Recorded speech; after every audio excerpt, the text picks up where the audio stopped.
this video, I'll show you 5 ways to make straight cuts with a circular saw. The first method, and the most simplest method in my opinion, is using a rip fence. You can get the rip fence for most circular saws in under $10 on Amazon. Place the wood to be cut on a sacrificial board and mark the line of cut using a speed square. Adjust the ripping width on the fence such that the saw blade aligns with the line of cut. Then turn on the saw and begin cutting. Make sure to press the fence firmly against the edge of the wood. The straightness of the cut that you get depends directly on how firm the fence is. The drawback to this method is that the existing edge of the wood that you cut should be straight. Note that in most methods discussed in this video, you'll need to clamp and unclamp the wood to make way for the circular saw. The second method is using a straight edge for cutting with a circular saw. To make a straight edge, take a ½ inch sheet of plywood and a straight wooden board of the same length. Glue or nail the wooden plank on top of the plywood, making sure the edges of both are aligned with each other.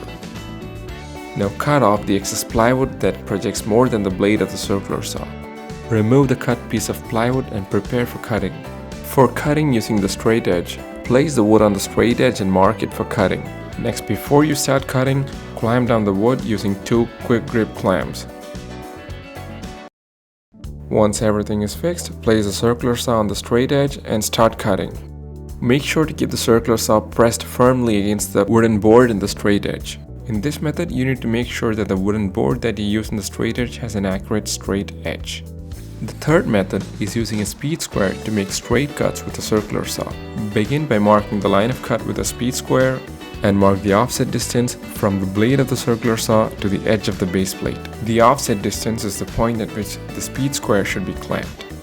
Now, if the offset distance was marked correctly, the blade of the circular saw will align with the line of cut marked earlier. Then turn the circular saw on, and with the circular saw pressed firmly against the speed square, make the cut. The main drawback to this method is that you're limited by the length of the speed square. The next method is using a circular saw guide like the KREG ACCU-CUT. Begin by marking the line of cut using a speed square. Now once the line of cut is marked, place the ACCU-CUT such that its edge aligns with the line of cut. Now place the circular saw in the universal sled that comes with the ACCU-CUT and begin sawing. One advantage to using the KREG ACCU-CUT is that you don't need to use clamps, as the guide has anti-slip pads underneath. And this method can be really accurate if you place the guide correctly. The drawback to this method is that you need to buy the KREG ACCU-CUT at almost $80. The fifth and last method is using the KREG Rip Cut tool. Mark the width of ripping using a pencil and tape measure.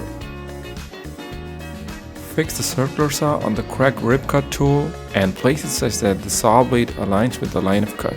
Now lock the circular saw in place and begin the cutting.